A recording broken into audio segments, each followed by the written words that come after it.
Power only feels absolute until someone refuses to bow. The words had barely left Duke Alexander Ashford's mouth when the great hall of Ashford Manor fell into a silence so complete that even the ticking of the lawn-case clock seemed too loud for the room. "I can hire 50 like you," he had said, his tone cool, measured, sharpened by years of command. Candlelight flickered against polished oak walls and crystal decanters, reflecting the rigid posture of servants who did not dare breathe. Emma Carter stood no more than 3 feet from him, her hands steady at her sides, her plain gray dress still dusted with flour from the kitchens. She should have lowered her eyes. She should have apologized. That was how this world worked. Instead, she lifted her chin, and in that small movement something shifted, subtle but undeniable. "Do it," she replied, her voice quiet, not defiant, not trembling, simply certain. A murmur swept the room like wind through dry leaves. Then she turned and walked away, her footsteps echoing across marble floors that had been walked by nobility for over a century. Alexander did not move. He told himself he did not need to. Men like him were not chased by consequences. Yet as the doors closed behind her, a faint metallic sound struck the floor near his boots. He glanced down. A small silver object lay against the marble, catching the light. Irritation flickered first, then curiosity. He bent and picked it up. The weight of it was familiar. Too familiar. His fingers tightened around the cool metal as recognition dawned. The Ashford family crest, engraved with the rearing stag and the Latin motto long thought lost. It had vanished nearly 10 years ago after a scandal no one in the county dared speak of anymore. Only a handful of people would even recognize it, and none of them worked in his kitchens. The air felt different now, thinner. He looked toward the door she had passed through, but Emma Carter was gone. Outside, dusk had begun to settle over the rolling Virginia countryside, the last light stretching across fields that ran for miles beyond the manor's iron gates. A storm threatened on the horizon, dark clouds gathering low and heavy. Alexander straightened slowly, the crest still resting in his palm. Around him, conversation resumed in hesitant whispers. 50 like you. The words echoed back to him, with an unfamiliar aftertaste. He had meant them as a reminder of order.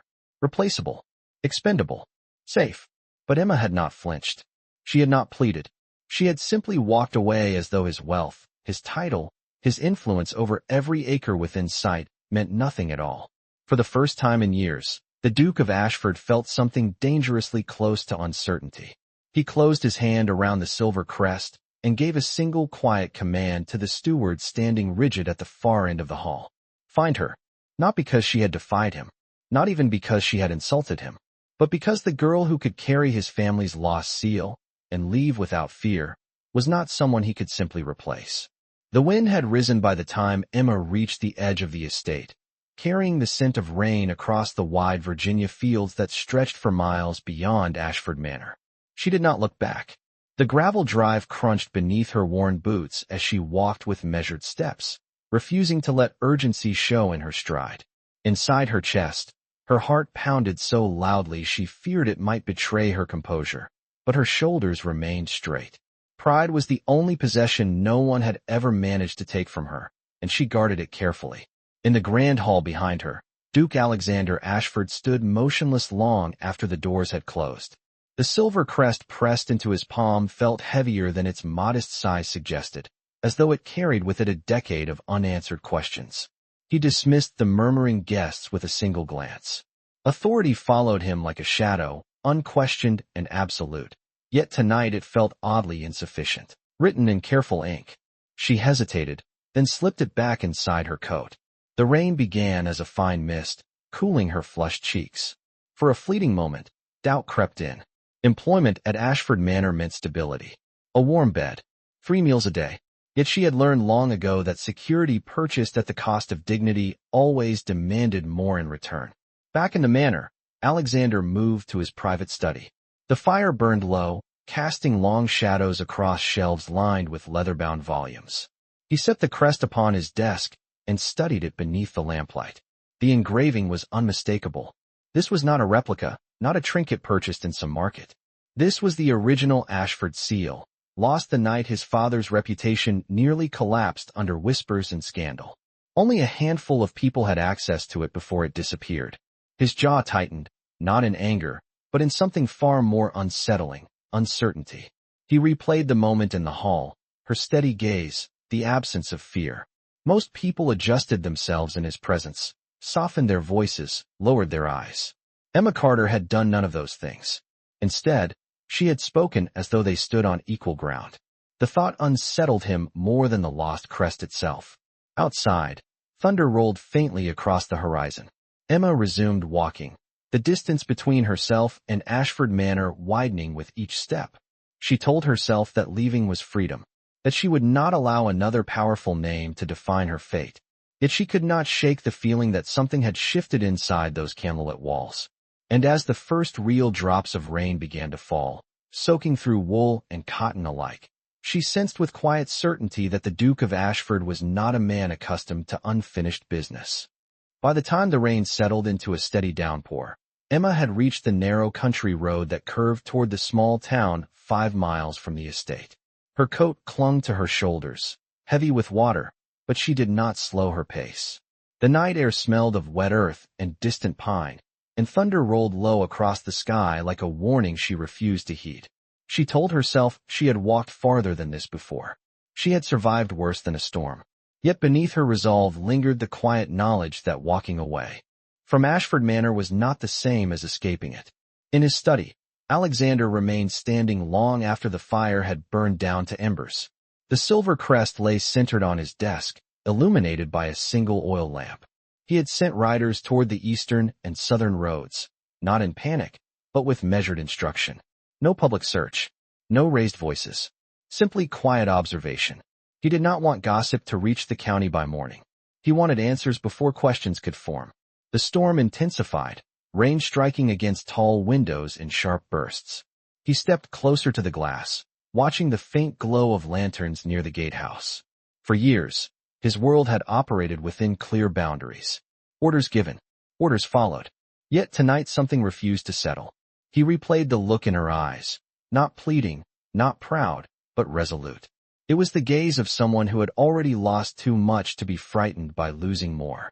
Emma reached the outskirts of town just as the church bell struck 9. Most windows were dark, families long since indoors. She paused beneath the awning of a closed mercantile store, brushing damp hair from her face. The folded letter in her pocket felt like a second heartbeat against her ribs. She pressed her hand over it briefly, steadying herself.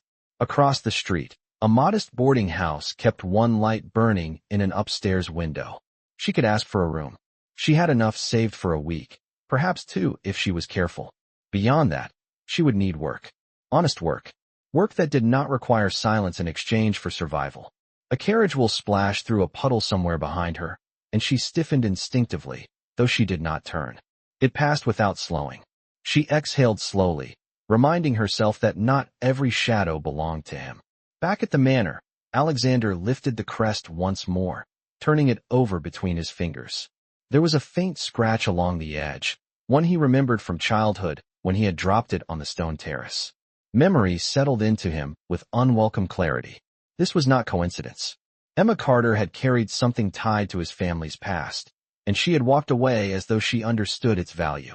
He moved to his desk and opened a locked drawer, withdrawing a small leather journal. Within its pages lay records of that year, the whispers, the sudden disappearance of a trusted household employee. He had been younger then, shielded from the details. Now he read with sharper eyes. Outside, lightning split the sky briefly, illuminating the vast fields in stark silver.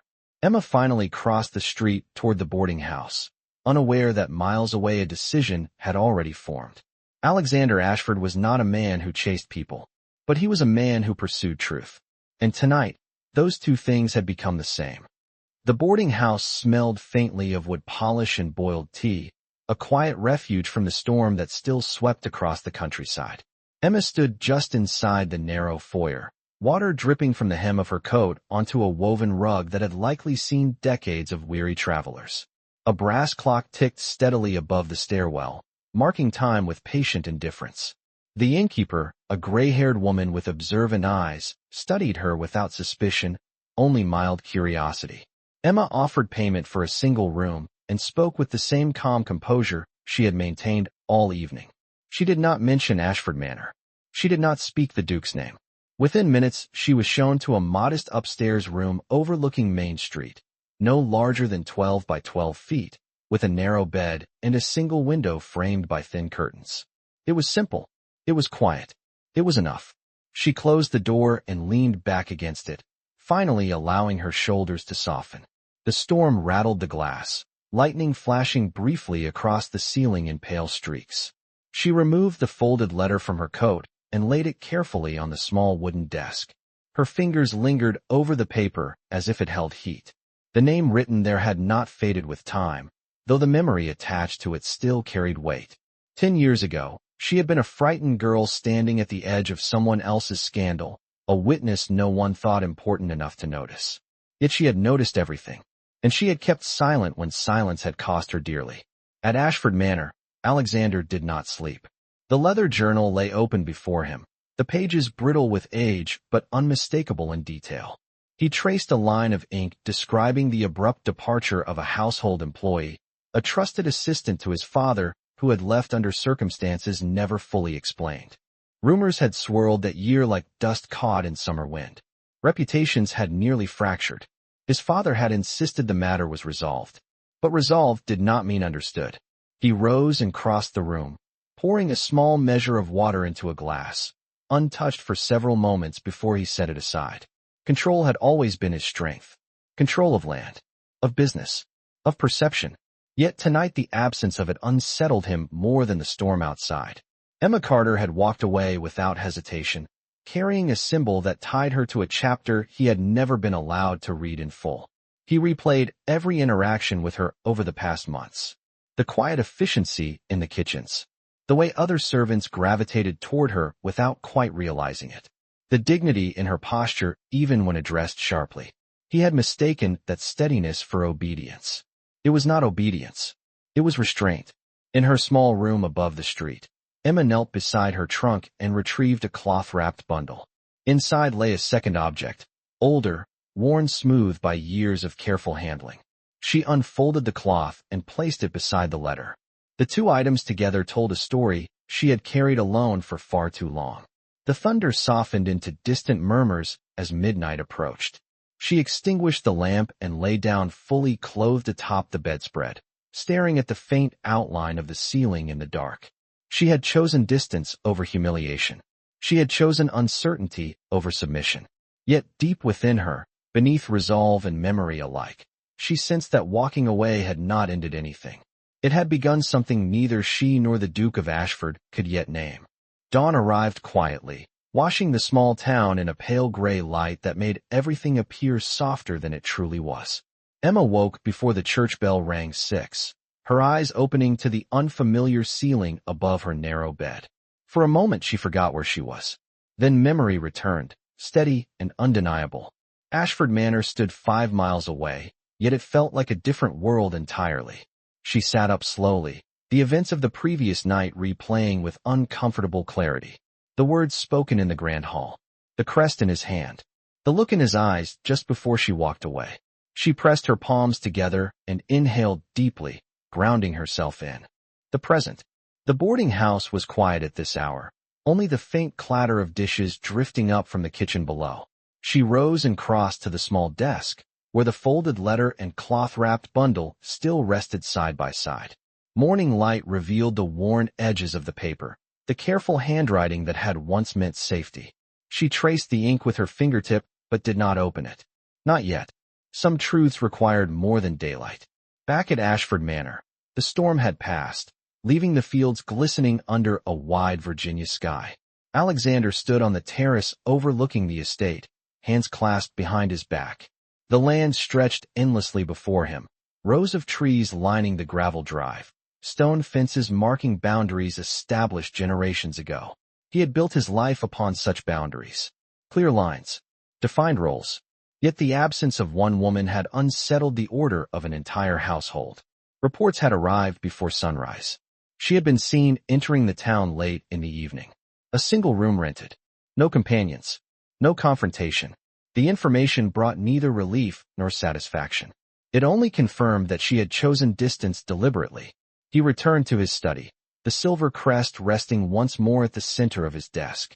He had spent hours reviewing records from 10 years prior, piecing together fragments of a story that had never fully surfaced. Names surfaced in his memory, including that of a junior accountant dismissed quietly during the scandal. The man had vanished from the county shortly thereafter. No charges, no explanation, only silence. And silence, Alexander now understood, could conceal more than guilt.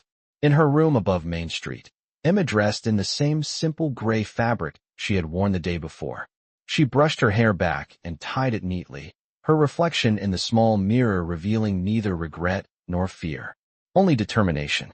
She gathered her belongings, wrapping the crest's twin carefully once more before slipping both items into her trunk. Today she would look for work. Honest work.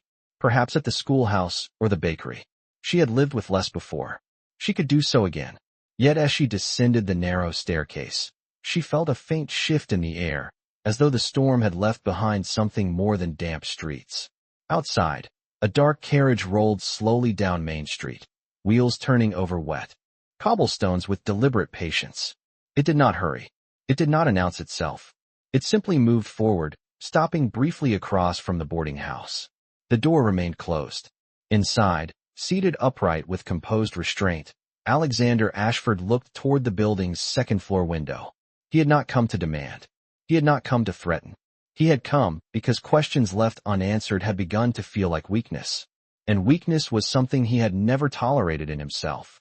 A carriage rolling slowly down a small-town street should not have felt like a turning point. Yet the air between them carried that exact weight. Emma held the silver crest in her palm, its cool surface grounding her as the morning resumed around them. A shop door opened somewhere to the left. A wagon creaked past at the end of the block. Ordinary sounds. Ordinary movement. Yet nothing about this moment was ordinary. Alexander studied her as though seeing her clearly for the first time, not as a servant in his kitchen, not as a woman who had defied him, but as someone who held a fragment of his family's hidden history. If you were a witness, he said quietly, keeping his voice measured, then you know more than anyone has ever admitted. His tone carried no accusation, only a restrained urgency that surprised even him. Emma did not retreat. I know enough to understand why it was easier to blame a man who could disappear, she replied, and why the truth remained buried. The words were calm, but the memory behind them was not. 10 years ago she had been younger, invisible in the corner of a study where raised voices had echoed against heavy oak walls. She had seen documents placed where they did not belong. She had seen fear in a man's eyes who knew he was about to be sacrificed for a narrative that protected someone else. She had been told, gently but firmly, that silence would keep her safe. Safe, she had learned, did not always mean right. Alexander felt the weight of that revelation settle into him. He remembered the accountant's abrupt dismissal. He remembered the relief in his father's voice when the matter had supposedly been resolved. He had accepted it then because he had wanted to, because it had been easier. Why come to Ashford Manor at all? He asked. If you carried this, you could have stayed far from my name. Emma's fingers closed around the crest before she answered. Because distance does not erase truth, she said. And because I needed to know whether the son was different from the father. The statement did not wound. It challenged. For a moment the town faded completely from his awareness. He had built his identity on fairness and discipline, on the belief that he governed differently than the generation before him. Yet he had repeated the same instinct in that hall when he reduced her to something replaceable. He exhaled slowly. And what did you conclude? He asked. She met his gaze without hesitation. That you are still deciding. The honesty in her answer did not feel like defiance. It felt like clarity. A faint breeze moved down the street, lifting a strand of her hair before settling again. The distance between them was no more than 2 feet, yet the divide of status, history, and expectation stood taller than any wall. Alexander glanced briefly toward the carriage waiting behind him. He could command her return. He could insist upon explanations within the privacy of his estate. Instead, he took a step back, creating space rather than closing it. Come back to the manor, he said, not as an order but as a request. Not as a servant. As someone who deserves to be heard. The words shifted something in the quiet morning air. Emma felt the gravity of them. Not because they promised comfort, but because they acknowledged equality. She did not answer immediately. The past had taught her that invitations from powerful men often carried hidden costs. Yet this one carried something else. Risk. And perhaps, finally, the possibility of truth spoken aloud in the place where it had first been silenced. The carriage ride back to Ashford Manor unfolded in deliberate silence, broken only by the rhythmic turn of wheels against damp gravel and the faint creak of leather as the horses pulled them forward. Emma sat upright, her hands folded neatly over her coat where the crest rested hidden, its cool presence steady against her heartbeat. She did not look at him, not because she feared his gaze, but because she understood that silence often revealed more than conversation. Across from her, Alexander remained composed, yet his thoughts moved with unfamiliar urgency. The countryside rolled past the window in long stretches of green fields still heavy with rain, stone fences marking boundaries that had defined his life since childhood. Those lines had once felt immovable. Now they seemed thinner than before. When the manor finally came into view, its tall windows catching the late morning sun, Emma felt a quiet tightening in her chest. The last time she had crossed those gates, she had walked away on her own terms. This time she returned by invitation, not as property of the household, but as a witness to something long concealed. The carriage slowed beneath the arched entrance. A footman stepped forward, surprise flickering across his face when he saw her seated inside. Alexander exited first, then turned and extended his hand. The gesture was simple, formal, yet unmistakably intentional. After a brief pause, she placed her hand in his and stepped down onto the stone drive. The contact was brief, steady, and without spectacle. Inside the grand hall, the air felt unchanged, polished wood and high ceilings preserving the illusion of permanence. Yet Emma sensed the subtle shift beneath the surface. Servants paused discreetly, curiosity contained behind lowered gazes. Alexander did not address them.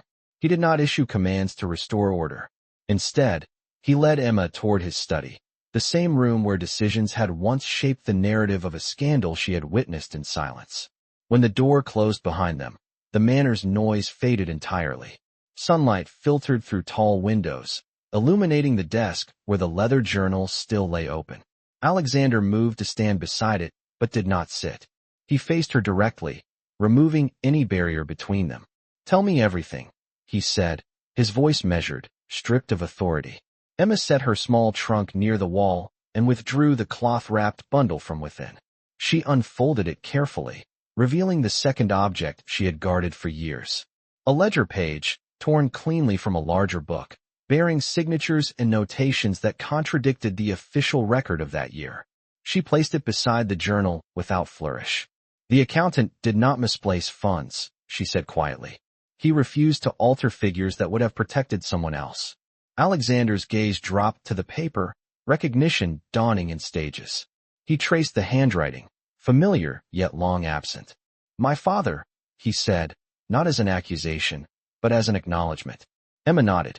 He believed preserving reputation was the greater good. The room held that truth without protest. For a long moment, Alexander did not speak. He absorbed the weight of inheritance not in land or title, but in choice. When he finally lifted his eyes to hers, something had shifted. The distance between Duke and servant no longer stood intact. "Then we correct it," he said quietly. Publicly. Emma searched his expression for hesitation and found none. Outside the window, the wide Virginia sky stretched open and clear, as though inviting a reckoning long delayed. And in that quiet study, where silence had once concealed the truth, it now waited to be spoken aloud. When the final signature dried upon the amended record, the hall did not erupt into applause. It did not fracture into chaos. It simply exhaled. The correction had been written, ink pressed into paper where silence had once stood. One by one, the landowners departed, their polished shoes echoing across marble floors that had witnessed generations of unchallenged authority. Some faces remained composed. Others carried discomfort they would not voice aloud. Reputation had shifted, not collapsed, but redefined. Emma remained still near the center of the hall long after the last carriage rolled down the drive. The wide windows reflected the afternoon sun in warm streaks of gold, illuminating dust motes suspended in quiet air. For the first time in 10 years, She felt the absence of a weight she had grown accustomed to carrying. Not vindication in triumph. Not satisfaction in exposure. Something steadier. Peace earned, not granted. Across the hall, Alexander dismissed the steward with a quiet nod and allowed the doors to close fully. The manor felt different now. Not smaller. Not diminished. Simply honest. He crossed the distance between them slowly, stopping a respectful 2 feet away. "It is done," he said. The words were simple, yet layered with consequence. Emma met his gaze, searching for any trace of regret. She found none. "It is recorded," she replied. "That matters." For a moment, neither spoke. The silence between them no longer held tension. It held recognition. He had chosen accountability over comfort. She had chosen courage over invisibility. Those choices now stood side by side, equal in weight. Alexander reached into his coat and withdrew the silver crest, holding it carefully before extending it toward her. "It belongs to you," he said quietly. She did not take it immediately. "It belongs to truth," she corrected gently. A faint, genuine smile touched his expression, the first unguarded one she had seen from him. "Then keep it," he answered, "until I prove it is safe here." The statement was not a demand. It was an invitation. Emma accepted the crest at last, her fingers closing around cool metal that no longer felt like a burden. Outside, the estate stretched beneath an open sky, fields bright beneath late afternoon light. Workers moved across the land with familiar rhythm, unaware of the shift that had taken place within the manor walls. Life continued, but something fundamental had altered its foundation. Emma turned toward the tall doors that led to the terrace. She paused only briefly before stepping outside, sunlight warming her face. Alexander followed at a measured distance, not leading, not commanding. Beside her, not ahead. The breeze carried the scent of cut grass and distant pine, clean and steady. "What will you do now?" he asked softly. She considered the horizon before answering. "Live without silence," she said. The words carried no bitterness, only resolve. He nodded once, absorbing the simplicity of that declaration. They stood there together, not bound by title or obligation, but by a shared understanding that truth, once spoken, changes more than records. It changes those who choose it. And as the sun dipped lower, casting long shadows across the estate, neither felt diminished by what had been revealed. Some legacies are inherited, others are rewritten.